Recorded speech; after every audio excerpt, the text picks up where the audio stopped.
ஆக இடஒதுக்கீட்டின் பலனை அடைந்தவர்கள் பங்கை பெற்று இடஒதுக்கீட்டின் பலனை அடையாளருக்கு கொடுக்க வேண்டும். அதுதான் சமூக நீதி. ஆனால் 18% இடஒதுக்கீட்டை நிரப்பாமல் உயர்த்தாமல் 3.5 லட்சம் பின்னடைவு பணியிடங்கள் 3.5 லட்சம் பணியிடங்கள் நிரப்பப்படாமல் இருக்கிறது. அவற்றை நிரப்பாமல் பதவி உயர் இடஒதுக்கீடு கொடுக்காமல் எந்த கோரிக்கையுமே இந்த மார்க்சிஸ்டும் பெரியாரிஸ்டும் முன்வைத்து பெரும் போராட்டங்கள் நடத்தியதே கிடையாது. ஆனால் இந்த ஆளும் கட்சிகளுக்கெல்லாம் இவர்கள் காலம் காலமாக முட்டுக் கொடுத்து விட்டு இவ்வளவு காலம் கழித்து அருந்தினர்கள் வேலை வாய்ப்பை பறையர்கள் திருட்டிக் கொண்டார்கள், அருந்தினர் வேலை வாய்ப்பை தேவேந்திர வேளாளர்கள் திருட்டிக் கொண்டார்கள் என்று பிரச்சாரம் செய்வது எவ்வளவு பெரிய அயோக்கியத்தனம்! யார் திருட்டிக் கொண்டார்கள்? இங்கே வந்துட்டு கூடிய மக்களை பாருங்கள். 90% மக்கள் கல்வியை பெற்ற மக்கள். இந்த மக்கள் இடஒதுக்கீட்டை திருடிக் கொண்டார்கள். ஒரு சொற்பமாக அனுபவித்த அந்த படித்த கூட்டம் கூட மக்களுக்கு நேர்மையற்று இருக்கிறது. அது உண்மை. ஆனால் இந்த இடஒதுக்கீட்டின் பலன் அடையக்கூடிய தேவைப்படக்கூடிய கோடான கோடி மக்கள் இந்த இடஒதுக்கீட்டின் பலனை அடையாமல் இருக்கிறார்கள். அப்படிப்பட்ட சூழ்நிலையில் பறையர்கள் திருடிக் கொண்டார்கள், தேவேந்திர வேளாளர்கள் திருடிக் கொண்டார்கள் என்று நீங்கள் இடஒதுக்கீட்டை துண்டு துண்டாக நீங்கள் உடைக்கிறீர்களே, இந்த அதிகாரம் தான் உங்களுக்கு வழங்குவதற்கு இந்த சேரி மக்கள் ஓட்டு போட்டார்களா? எங்கள் தலைவர்களை எல்லாம் உங்களுக்கு தானே ஓட்டு போட சொன்னார்கள். பாஜக வந்தால் ஆபத்து, ஆர்எஸ் வந்தால் ஆபத்து என்று சேரி மக்களுடைய மொத்த ஓட்டுகளையும் சூரியனுக்கு தானே நாங்கள் போட்டோம். சூரியனுக்கு ஓட்டு போட்டுக் கொண்டு நீங்கள் விடியல் தரும் என்று நாங்கள் நம்பினால் எங்களை இறுதியில் நீங்கள் மூழ்க வைக்கிறீர்களே, எவ்வளவு பெரிய அயற்கை தரவது! ஆக இடஒதுக்கீட்டின் பலனை அனுபவித்த அடைந்த ஓவர் ரெப்ரசன்டேஷன் சொல்லக்கூடிய மிகையாக பயன்படுத்திய ஒரு சமுதாயத்திடமிருந்து அந்த இடஒதுக்கீடு வாய்ப்பற்ற ஒரு சமுதாயத்திற்கு பிரித்து கொடுத்தால் அது சமூக நீதி. அதுதான் மார்க்சுடைய அணுகுமுறையாக இருக்கும், அதுதான் பெரியாருடைய அணுகுமுறையாக இருக்கும், அதுதான் ஆனால் அம்பேத்கருடைய அணுகுமுறையாக இருக்கும். ஆனால் நீங்கள் எல்லோரையும் சொல்லிக் கொண்டு சேரி மக்களுடைய வாக்குகளை நீங்கள் அறுவடை செய்து கொண்டு நீங்களும் பிஜேபி போலவே நடந்து கொண்டு எங்களை துண்டு துண்டாக்குகிறீர்கள். இதன் பின்னாடியால் என்ன இருக்கிறது?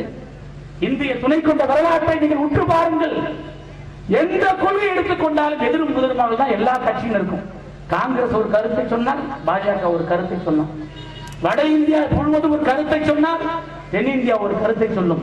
அவர்கள் இந்தி என்று சொன்னால் இவர்கள் தமிழர் என்று சொல்வார்கள், ஆரியர் என்று சொன்னால் நாங்கள் திராவிடர் என்று சொல்வார்கள், வடநாடு என்று சொன்னால் நாங்கள் தமிழ்நாடு என்று சொல்வார்கள். எந்த கருத்தை எடுத்தாலும் இவர்கள் முரண்பட்டுத்தான் இருப்பார்கள். ஆனால் இந்திய துணை கண்ட வரலாற்றில் எல்லா கட்சிகளும் ஆளும் கட்சி, எதிர்கட்சி, காங்கிரஸ், கம்யூனிஸ்ட், பாரதிய ஜனதா கட்சி, திமுக, பெரியார், அம்பேத்கர் சொல்லக்கூடிய போலிகள் அத்தனை பேரும் இந்த பறைய சமுதாய மக்களுக்கு எதிராக அத்தனை சாதிகளும் அத்தனை கட்சியிலும் ஒன்று சேர்ந்து உள்ஒதுக்கீடு சட்டத்தை ஆதரிக்கிறீர்கள். அடிப்படை காரணம் என்ன?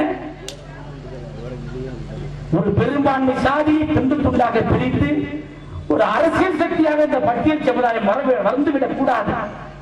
ஆக அந்த பெரும்பான்மை சமுதாயத்தை துண்டு துண்டாக சிதறடித்து தன்னுடைய அரசியல் காலப்படையாக மாற்றிக்கொள்ள வேண்டும், அரசியல் அடிமையாக மாற்றிக்கொள்ள வேண்டும்.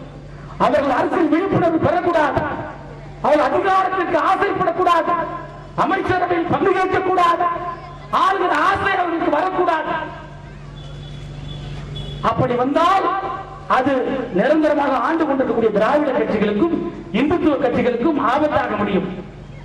ஆகவே அந்த பெரும்பான்மை சமுதாயத்தை துண்டு துண்டாக உடைத்து அடிமையாக மாற்ற வேண்டும் என்ற ஒரு அயோக்கியத்தனமான சிந்தனையில் தான் இங்கே மார்க்சிஸ்டும் இருக்கிறான், பெரியாரிஸ்டும் இருக்கிறான், இங்கே மதவாதியும் இருக்கிறான், பாஜக காரணம் இருக்கிறான், ஆர்எஸ்எஸ் காரணம் இருக்கிறான். ஆக இந்த தேசத்தில் தன்னந்தனியாக யுத்தம் நடத்த வேண்டிய ஒரு இடத்தில் நாம் இருக்கிறோம். எந்த இடஒதுக்கீடு நம்மை காலம் காலமாக அடிமைப்படுத்திய பண்ணையாளர்கள் நமக்கு விடுதலை கொடுத்ததோ, காலம் காலமாக ஒடுக்கிய சாதி வெறியிலிருந்து நமக்கு விடுதலை கொடுத்ததோ, காலம் காலமாக அதிகாரத்திற்கு நம்மை ஒடுக்கினார்கள் ஒடுக்குமுறைக்கு எதிராக நமக்கு விடியல் கொடுத்ததோ, அந்த இடஒதுக்கீட்டை நம்மிடமிருந்து தட்டி பறித்து நம்மை அவர்கள் அடிமையாக பார்க்கிறார்கள். அப்படி என்று சொன்னால் அத்தனை பேரையும் எதிர்க்க வேண்டிய தேவை நமக்கு இருக்கிறது. மகாத்மாக்களிடம் எங்களுக்கு நம்பிக்கை இல்லை என்று சொன்னார் புரட்சியாளர் அம்பேத்கர். மகாத்மாக்கள் வருவார்கள், மகாத்மாக்கள் போவார்கள், ஆனால் சேரி மக்கள் என்றென்றைக்கும் சேரி மக்களாகத்தான் இருந்து கொண்டிருக்கிறோம். ஆகவே மகாத்மாக்கள் எங்களுக்கு நம்பிக்கை இல்லை என்று புரட்சியாளர் அம்பேத்கர் சொன்னார். அப்படித்தான் இந்துத்துவவாதிகள் எங்களுக்கு நம்பிக்கை இல்லை, பெரியார்களின் நம்பிக்கை இல்லை, மார்க்சிஸ்டுகளின் நம்பிக்கை இல்லை, புரட்சி பேசுகிற எந்த புடலங்காவிடம் எங்களுக்கு நம்பிக்கை கிடையாது. புரட்சியாளர் அம்பேத்கர் மட்டும்தான் எங்கள் நம்பிக்கை இருக்கிறது, எங்கள் மீது தான் எங்கள் நம்பிக்கை இருக்கிறது. ஆக எங்கள் சொந்த காலில் நாங்கள் எங்கள் இடஒதுக்கீட்டு போராட்டத்தை துவக்கி இருக்கிறோம். பெரியாருடைய வரலாற்றை படிக்கிறோம். இடஒதுக்கீட்டுக்கு எதிராக ஒரே ஒரு சரத்து அரசு சட்டத்தில் இருந்த பொழுது அந்த அரசமைப்பு சட்டத்துடைய அந்த பிரிவையே பெரியார் எதிர்த்தார் என்று படிக்கிறோம். எரித்தார். தனக்கு ஒரு அரசமைப்பு சட்ட ஒரு பிரிவு எதிராக இருக்கிறது என்று சொன்னால் பெரியார் அதை எதிர்த்திருக்கிறார். அப்படி என்று சொன்னால் உள்ஒதுக்கீட்டு சட்டம் என்பதே நமக்கு எதிராக இருக்கிறது என்று சொன்னால் பெரியாரின் வழியில் நாமும் அந்த சட்டத்தை எரிக்க வேண்டும். எப்படி மனுஸ்மிருதி நமக்கு எதிராக இருக்கிறது என்று புரட்சியாளர் அம்பேத்கர் எரித்தாரோ அப்படித்தான் மனுஸ்மிருதி எப்படி சாதி சாதியாக பிறப்பின் அடிப்படையில் நம்மை துண்டு துண்டாக பிரிக்கிறதோ அப்படித்தான் உள்ஒதுக்கீட்டு சட்டமும் துண்டு துண்டாக நம்மை பிரிக்கிறது, வேதப்படுத்துகிறது. ஆக மனுஸ்மிருதியை புரட்சியாளர் அம்பேத்கர் எதிர்த்தது போல உள்ஒதுக்கீட்டு சட்டத்தை நாம் எரிக்க வேண்டும். அதுதான் அம்பேத்கருடைய போராட்டம். இங்கே பாம்புக்கு தலையும் வாளையும் காட்டிக் கொண்டிருக்கக்கூடிய நம்முடைய தலைவர்கள் இதற்கு உகந்த தலைவர்களாக இருக்க மாட்டார்கள். ஆக நாம் தான் நம்முடைய சொந்த காலில் இந்த போராட்டத்தை முன்னெடுக்க வேண்டும். ஆக இடஒதுக்கீட்டு என்பது நம்மை உயர்த்திக் கொள்வதற்கு புரட்சியாளர் அம்பேத்கர் தன்னம் தனியாக இன்று போராடிய போராட்டம். அதை இந்த நாட்டின் ஆட்சியாளர்கள், இந்துத்துவவாதிகள் இவர்கள் எல்லாம் சேர்ந்து முறியடிக்க பார்க்கிறார்கள். இந்தியாவை பார்த்தால் ஒரு பக்கம் மாநில உரிமைகளுக்கு போராடுவார்கள், இன்னொரு பக்கம் மத்திய அரசு வலிமையாக இருக்க வேண்டும் என்று போராடுவார்கள். மத்திய அரசு மாநில அரசின் உரிமைகளை பறித்து ஸ்டேட் மினிஸ்டர் சொல்லப்படக்கூடிய மாநில அரசின் அதிகாரத்தை பறித்து தனதாக்கிக் கொள்ளும். அதுதான் இந்தியாவின் வரலாறு. ஆனால் இந்த பிரச்சனையில் மட்டும்தான் மத்திய அரசு தன்னுடைய அதிகாரத்தை மாநிலத்துக்கு விட்டுக் கொடுத்திருக்கிறது. அதை திமுக வழிமொழிந்து ஏற்றிருக்கிறது. எவ்வளவு பெரிய கள்ள கூட்டணி இது! மாநில உரிமை, மத்திய உரிமை பேசுகிற பாரதிய ஜனதா கட்சியும் திமுகவும் ஒரே பார்வை உள்ஒதுக்கீட்டு சட்டத்தை கொண்டு வந்திருக்கிறது. ஆக உள்ஒதுக்கீட்டு சட்டம் என்பது இந்த இடஒதுக்கீட்டு காலி பண்ணக்கூடிய ஒரு மோசடித்தனமான ஒரு திட்டம்.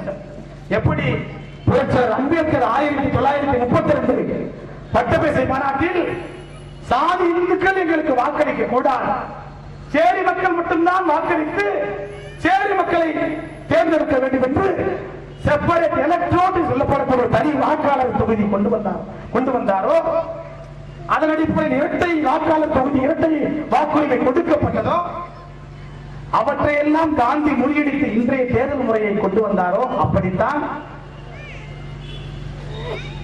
இன்றைக்கு உள்ஒதுக்கீடு என்பது இடஒதுக்கீடு நோக்கத்தை பாழடித்து பயனாளர்கள் அதில் பலனடைய முடியாதவாறு அவற்றை நிர்மூலமாக்குவதற்காக உள்ஒதுக்கீடு கொண்டு வரப்பட்டிருக்கிறது. எவ்வளவு பெரிய அக்கிரமம்! ஒருவன் வயிறு நிரம்பி இருந்தால் அவனிடம் இருக்கும் உணவை எடுத்து பசித்தவனுக்கு கொடுக்கலாம். ஆனால் காலம் காலமாக தட்டில் உணவை அரைகுறையாக பார்த்தவன், தன் வயிறு நிரம்பானவன், அவன் தட்டிலிருந்து எடுத்து இன்னொருத்தவனுக்கு கொடுத்து விட்டு நீ எல்லாம் புரட்சி பேசுகிறேன். இந்த பெரியார்கள் உங்களுக்கு எல்லாம் வெட்கமாக இல்லையா? மார்க்சிஸ்டுகளுக்கு வெட்கமாக இல்லையா? உலக நாடுகளை பாருங்கள், முதலாளிகளுடைய அதிகாரங்களை